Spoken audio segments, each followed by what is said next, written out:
You think your anger proves your strength. You believe that standing up for yourself requires volume. You have been taught that when someone crosses a line, you must immediately push back. You feel the sudden heat rising in your chest. Your jaw tightens. Your heart beats faster. You open your mouth to explain exactly why you demand respect. Look closely at what happens the exact moment you start talking. You are not defending yourself. You are handing over your power. Every time you argue with someone who disrespects you, you validate their disrespect. You are telling them their words matter enough to disrupt your nervous system. You are confirming that they hold the key to your emotional state. You step into a courtroom where they are the judge. You become the frantic defendant. You present your evidence. You list your reasons. You beg them to understand your point of view. This is a fatal psychological mistake. The person attacking you does not want to understand you. They want to control you. They throw an insult to see if you will chase it. When you snap back, you prove that they own your focus. You prove that you are fragile. Today, you are going to dismantle this habit. You are going to learn the most terrifying response to disrespect.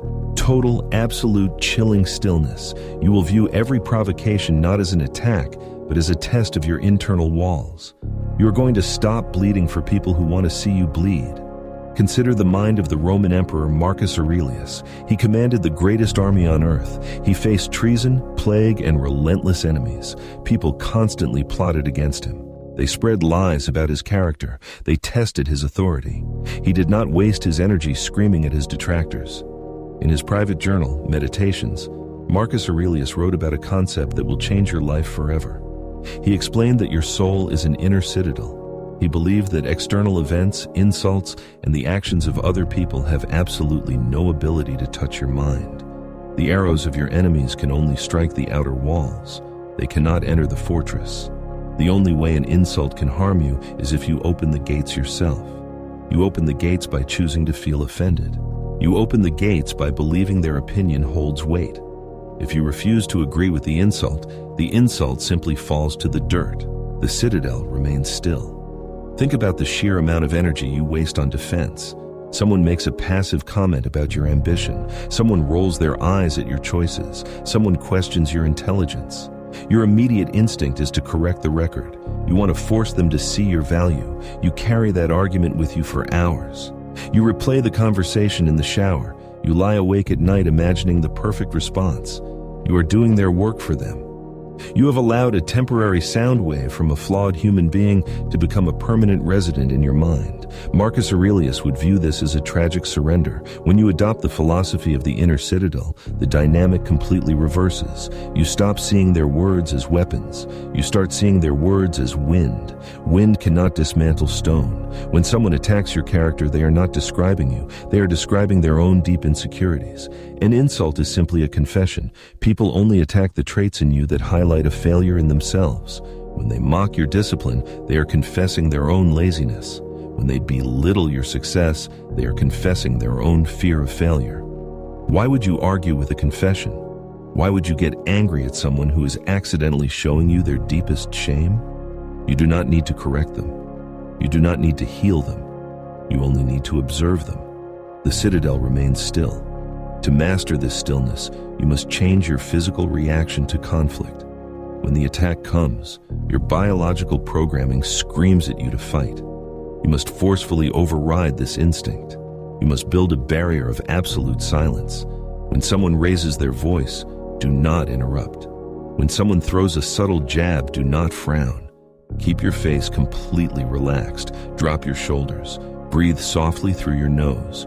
Look at the space just above their eyes. Give them nothing. Do not cross your arms in a defensive posture. Let your arms hang loosely by your sides.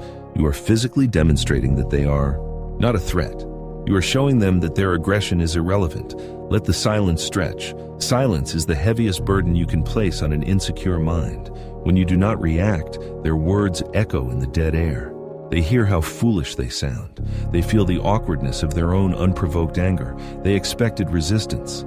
They expected you to push back. Instead, they hit a blank wall. They begin to panic. They will often try to fill the silence by backtracking. They might laugh nervously. They might try to pretend it was a joke. Do not save them from their discomfort. Let them drown in it. If this message is shifting your perspective, pause for a moment. I want you to claim this power publicly. Scroll down and comment the exact phrase, "I remain still." Commit to the silence. Let us continue. When you first begin practicing this, the attacker will not immediately give up. They are addicted to your reactions. They use your anger to soothe their own internal chaos. When you cut off their supply, they will starve. A starving person becomes desperate. They will escalate. They will say something even more offensive. They will accuse you of being cold. They will claim you are arrogant. They will try to find the one button that makes you explode. You must expect this escalation. You must welcome it. It means the strategy is working. They are losing control of the interaction. They are thrashing against the boundary you just established. Do not break your silence. Watch them the way a scientist watches a chemical reaction. Fascinating, predictable, entirely separate from yourself. Notice how their voice cracks. Notice how their eyes dart around looking for validation. They are expending massive amounts of energy. You are expending zero. By the time they finish their tantrum, they will be utterly exhausted. You will be perfectly rested. You have rewired their subconscious expectation. They now know that attacking you leads to a total loss of their own power. They will learn to hunt somewhere else. The citadel remains still. This requires a radical shift in how you view other people. You must brutally assess the source of the disrespect. Look at the person insulting you. Do they have control over their own mind? Are they living a life you admire? Are they at peace with themselves? Almost always the answer is no. They are prisoners of their own impulses. They are reacting blindly to their own unresolved trauma. Why would you hand the keys to your emotional state to a sleepwalker? Why would you let someone who cannot govern their own life dictate yours? You do not get angry at a fire for burning. You do not yell at a storm for raining. You recognize their nature and you adjust your behavior. You must recognize the nature of broken people. They create noise. They create friction. It is what they are built to do. You do not have to participate. You can withdraw your consent to be affected. You can step out of the arena entirely. You become unreachable. You stop pretending to be unbothered. You actually become unbothered. Imagine walking into any room knowing you cannot be provoked. Imagine the immense freedom of absolute emotional sovereignty. Someone tries to insult your work. You simply blink slowly and change the subject. Someone tries to drag up your past. You look at them with mild pity and walk away. You become a ghost to their aggression. Their weapons pass right through you. You reclaim all the hours you used to spend worrying about the opinions of the masses. You take all that wasted energy and pour it back into your own life. You pour it into your purpose. You build your empire in total silence. The people who truly matter will never demand that you defend your existence. The people who demand your defense will never truly matter. Stop explaining yourself. Stop lowering your walls to fight in the mud. Close the gates. Let the world spin in its own chaos. Let them yell. Let them judge. Let them misunderstand you. Your peace is worth more than their validation. When the attack comes, remember the emperor. Remember the stone walls of your own mind. Breathe in. Look them in the eye. Give them absolutely nothing. The citadel remains still. If this reached you, leave a like. I read every comment.